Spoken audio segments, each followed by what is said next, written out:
Frontier by Maggot Moshpit. Chapter 8. Lef waved at the airlock as it closed behind the departing Captain Prax. Even after Prax was gone, Lef continued to wave, a smile on his face and his eyes closed. Sirlia was standing next to him, and she nudged his shoulder. Lef? He's gone. Lef's shoulders slumped as he heaved a sigh of relief. Thank God, I thought he'd never leave. That's the worst part about getting into trouble in space, the endless questions. I think it's just because Captain Prax likes me and didn't want to leave. Lef glared at her. Well, anyway, it was nice of him to let us use his medical facilities. My scar is completely gone. Too bad he couldn't fix this damned headache. Stress my ass. Sirlia tried to suppress her laughter. You might want to rephrase that. Whatever. Who knows? Maybe Prax was right. Maybe what we need is a vacation. Sirlia bounded down the corridor. I'll go tell everyone. Wait, I said maybe. But Sirlia was already gone. Lef sighed to himself and wandered off to his cabin to sleep. He changed into some pajamas and sat on his bed, the day's events weighing heavily on his eyelids. He was about to flop down and pass out when there was a faint knock at his door, causing him to jump. Lef, you awake? Yeah, come in, Peach. She entered his room timidly. She was also wearing pajamas. What is it? She sat on the bed next to him. About yesterday. Lef kissed her on her cheek. I have no regrets. I love you, Lena. I just didn't know it until recently. Sorry for making you wait. It was worth the wait. So, we can be mates? That's not a problem. I mean, because I'm your subordinate? Nah, it's not a problem. If we were serving on a government ship, things would be different. But I make the rules on this ship, and I say it's allowed. Lena smiled. Okay, but what about... we aren't compatible. Lef frowned. What do you mean? She searched for the words. You're a Wolverine, and I'm a fox. It dawned on Lef. Oh, we'll jump that hurdle when we come to it. Lena nodded. You're right. There was one other thing. Shoot. Well, you remember how Sue said it would take 12 hours to prepare that weird ritual? Lef could guess what was coming, and somehow he wasn't surprised. Yes? Lena fell back onto the bed. It only seemed to take an hour. They told me all sorts of things.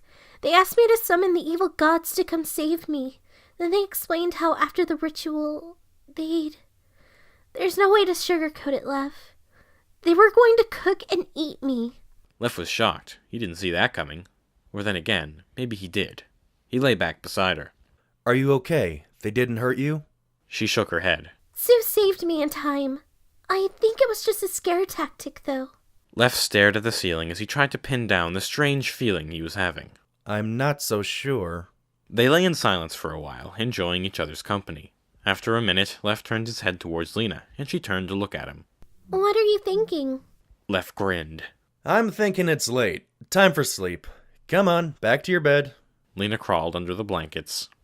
But it's so comfy here! Lef crawled in after her. All right, if you insist. He planted a kiss on the back of her head. Good night, Peach. Good night.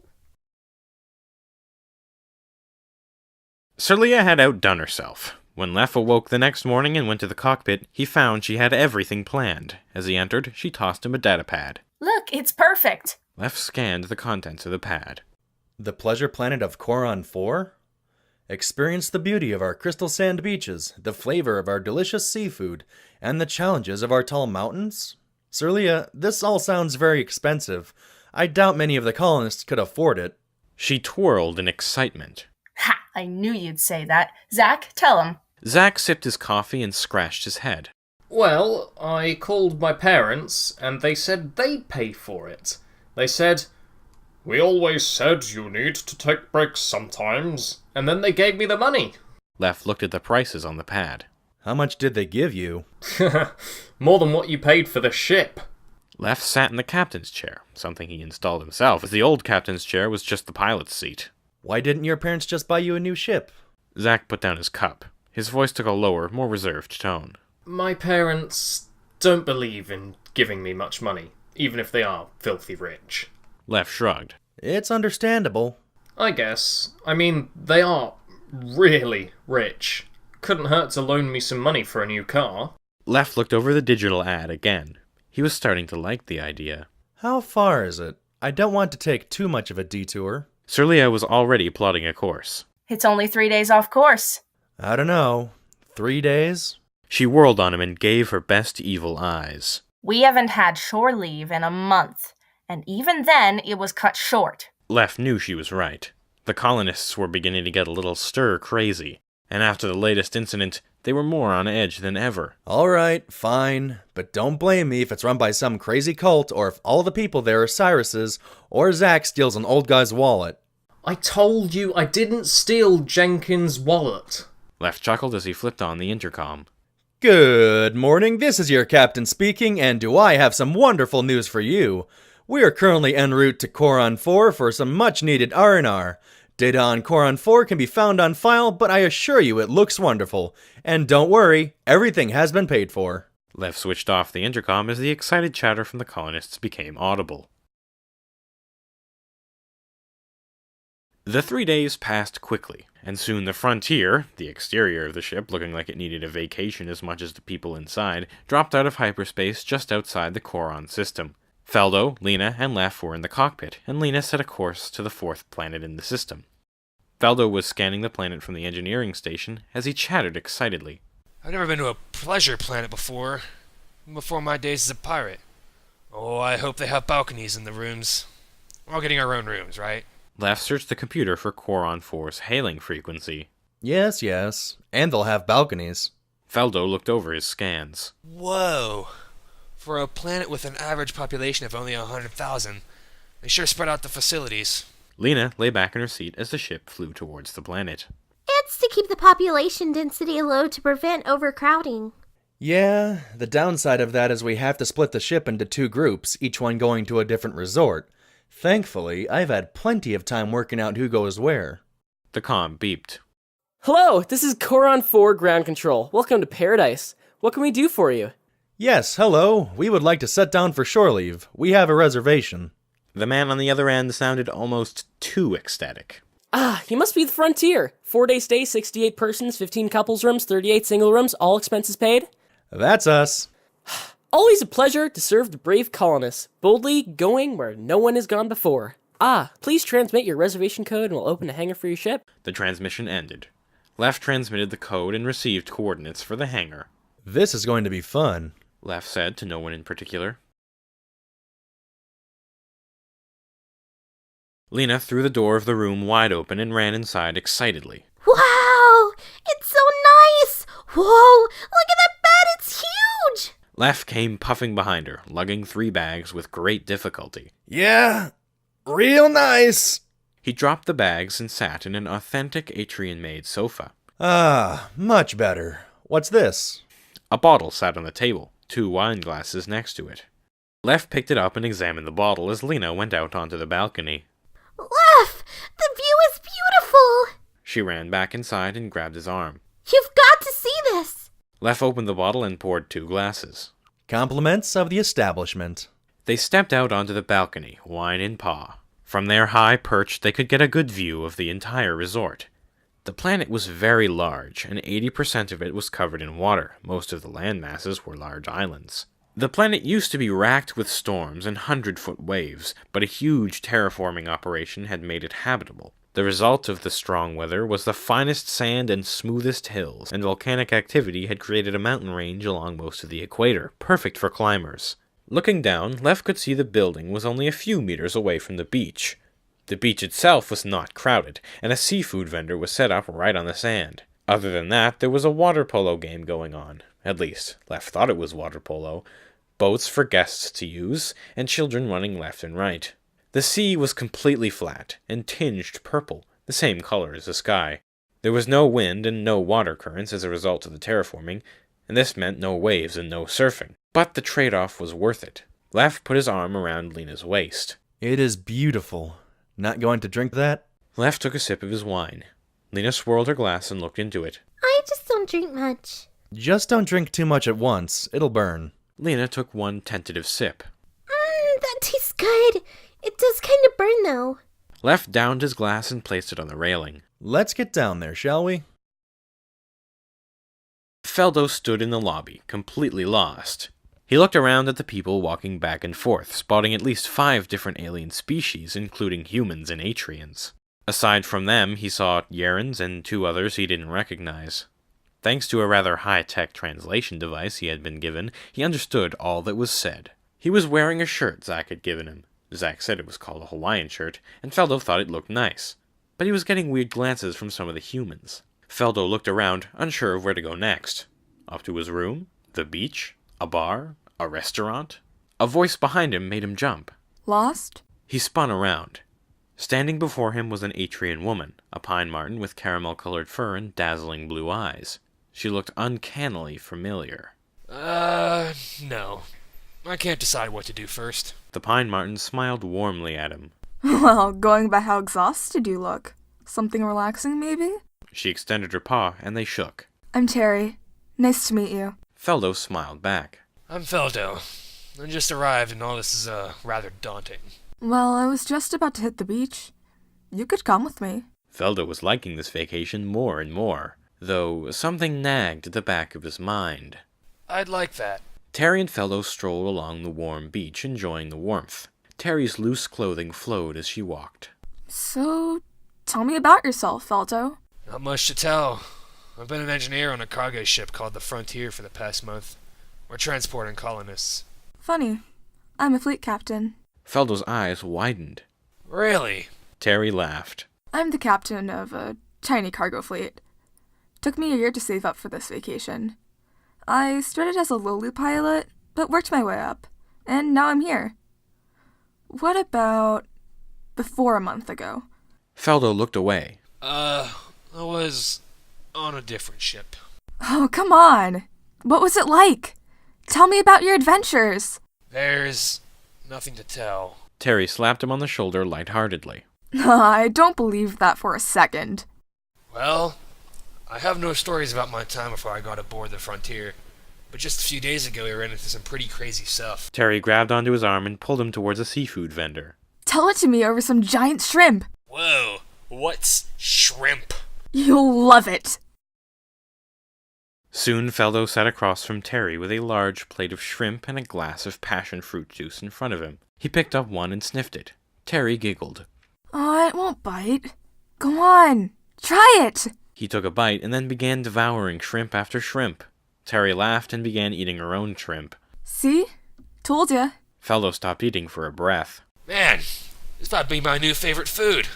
What do they call this sauce? It's called cocktail sauce. I have no idea what it's made of. Feldo shrugged and dipped the shrimp in the sauce. I don't care what it's made of. Anyway, crazy stuff. Terry clapped her paws together. Yes, do tell. Between mouthfuls of shrimp, Feldo told the story the best he could. He finished the tale at the same time he finished the shrimp. That's the story. Feldo closed his mouth quickly, but not quick enough to suppress the burp. Terry looked at him in mock disgust and let out a burp of her own. They laughed at their own silliness. This left guy sounds like quite the hero. Yeah. Oh, my life. Feldo didn't realize what he said until it was too late. Terry smiled a grim smile. Oh, that sounds interesting. Tell me about it. Feldo looked around. Maybe later. Terry flopped on the table in an exaggerated gesture of frustration. Oh, come on. Stop being a tease. Hey, Feldo! Feldo turned around, the relief plainly showing on his face. Lef, hi. Lef came bounding up, Lena in tow. They were wearing strange clothes. What are you guys wearing? Lena tossed the ball she was holding to Feldo. They're human clothes. I think this is called a bikini and that's a Speedo. Who's your friend? Oh, this is Terry. Terry, this is Lef and Lena. Oh, Phil just told me about you. I'm a captain, too. Lef's eyes lit up. Oh, really? You'll have to tell me about it sometime. Hey, we need some players for beach volleyball. Want to join? Yes! I love volleyball. It's my favorite human game. Feldo tossed the ball to Lef. Yeah, sure. Just let me finish my drink. Terry sat back down as Lef loped off. Sure. Don't take too long. She sipped her drink. Nice guy. Feldo also sipped his drink. He's taken. Terry grinned mischievously. By you? Feldo laughed at that. No, by Lena. Terry downed her drink and sprang up. Then you have nothing to worry about, she said with a wink. She dashed off towards the volleyball net. Fellow finished off his drink and followed her. That night, Yar and Zack sat at the bar of a pub, nursing drinks. They had both come to the bar with the same goal. Yar gestured to a human woman sitting alone in a booth. And what about her? Zack took a quick glance. Her too. Yar looked at his drink in contemplation. Are like all human females lesbian? What? No. Now her... Yar looked where Zack was glancing. A girl waved at him. She is totally into you, dude. He grinned. Okay, don't look now. But she has a friend. Zack chugged his drink in one go. Watch and learn, my furry friend. He sauntered over and smiled broadly. Hiya, ladies. Mind if me and my friend join you? We were waiting for you to say that all night. Yar took a seat next to Zack and they began to introduce themselves. Soon Zack had ordered a round of drinks and was telling the two women about their last mishap. And there I was. Cultists on all sides. There must have been like 30 of them. Just me and my pistol. I held them off long enough to let me and most of our crew escape. We did lose someone, though. The two women made awe sounds. One of them, Mary, placed her hand on Zack. That was an interesting story. You know, there's a really nice spot not far from here that's really pretty at night. Care to join me? Zack grinned. He was very obviously drunk. Sure thing, sugar. Yar didn't even notice Zack and Mary's departure. Mary led Zack down a corridor and around corners of the large building that held most of the restaurants, and into a small back room. Zack grinned at her. What's all this about? Trying something? Hey! Mary said nothing as she slapped Zack's bare arm. What was the... what? Zack looked at where Mary had slapped him. A small device was stuck to his arm. What did you do? Zack fell over backwards as the device fed alcohol directly into his bloodstream. Mary searched his pockets. Now, let's see what you've got. Zack waved his arms around uselessly. Stop. The last thing he saw before passing out was Mary scoffing at the contents of his wallet. Patron money. Should have known you were a furry. That's a nice shirt, though. Faldo and Terry were laughing so hard they practically fell into Terry's room. I still can't get over the look on his face. Faldo fell onto the sofa, holding his aching ribs. You can't blame him, though. He knows nothing about human customs. Terry sat on the sofa next to him. He should at least have read up on it a little before. They burst out into another bout of laughter.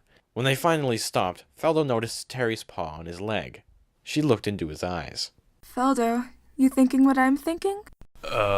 Terry pushed him onto his back and lay on top of him. Terry? She began to unbutton his shirt, causing Faldo to stammer. Terry? Wait. Suddenly she stopped. She had uncovered the large, jagged scar that ran down his chest. The skin had no fur, only a soft fuzz remained. Faldo quickly slipped out from under Terry and hastily buttoned up his shirt. Faldo, I'm sorry. I didn't know. I mean, I don't care about the scar. Faldo kept his back turned. I have to tell you something. Terry sensed the serious air. Okay, I'm listening. 3 years ago, I used to have a ship. It was a wonderful vessel, and I was her captain. Well, not totally her captain. I had a co-captain. Faldo went back and sat on the sofa. My wife. Terry looked down. You're married? Faldo shook his head. No, not anymore. We were flying some passengers back to Atrio, and we were unexpectedly thrown out of hyperspace. Have you ever heard about Nocto? He was a pirate. Every captain's heard of Nocto. Faldo interlocked his paws. He boarded us. Instead of trying to do something about it, I ran and hid. I listened as he slaughtered my crew, and my wife. He sniffed. When Nocto found me, he forced me to join his crew, so I became a pirate. He mostly kept me locked up in the engine room, but I still helped him. Life saved me. I stowed away on his ship and he helped me get away from Nocto. I thought, maybe I can atone by helping this guy. Maybe I can stop the guilt. They sat in silence for a long time. Finally, Faldo spoke again. Then we came here. When I first saw you, I thought I was seeing a ghost. You looked just like her. I thought the universe was mocking me. I can't know you. I don't deserve it. Terry looked up. That's not true. I don't care what you did. And even if I did, it wasn't your fault. There was nothing you could have done to stop Nocto. You would have been killed. Sometimes I wish I was. Feldo stood, and so did Terry, placing a paw on his shoulder. He shrugged it off and went for the door. Feldo. He left without another word. The very same night, Lef and Lena sat on an outside table for a restaurant Terry had suggested they visit. Lef held up a shrimp. They're kinda good. I don't know what Feldo was talking about when he said they were the best tasting things in the galaxy. Lena popped one into her mouth. I like them. They remind me of arrowfish. Huh, you're right. They do kinda taste like arrowfish. Lena sipped her wine. She was beginning to get a taste for it. I'll have to thank Terry later for recommending this place. She's a fun person to hang out with, and I've never had so much fun playing sports before today. Lef grinned. Was it fun? All I could think about was how good you look in a bikini. Lena slapped his paw playfully. Shush! Lef couldn't help but smile. You know, you remind me of my mother. She used to slap my paw when I was a kid when I did something wrong. I remember one time me and Sirlia went climbing where we weren't supposed to. The back of my paw was red for a week. Where is Sirlia anyway? I haven't seen her around. Lef waved his paw. Oh, she said something about climbing the mountains with a bunch of nomads. She'll be back in a day or so. You know, you haven't told me much about your parents. Lena sipped her wine again, this time taking a deeper drink. I never knew my parents. My mother died at childbirth, and my father ran off someplace. I was shown pictures of them, but I don't remember them. Oh, I'm sorry for bringing it up. No, it's fine. Anyway, I'm done with my meal. What do you say we get back to the room? I'm tired. Lef grinned at her. How tired? Zack didn't know what was happening. The sun shone down onto his face, causing pain behind his eyes. He rolled over and realized he was lying on top of a stack of brooms. He stumbled to his feet. How much did he have to drink last night? He looked around. He was in a broom closet with a small window. He scratched his chest, noticing he wasn't wearing a shirt. He sighed to himself. Ugh. I gotta swear off drinking for the rest of this trip. He stumbled out of the closet and promptly vomited onto the floor.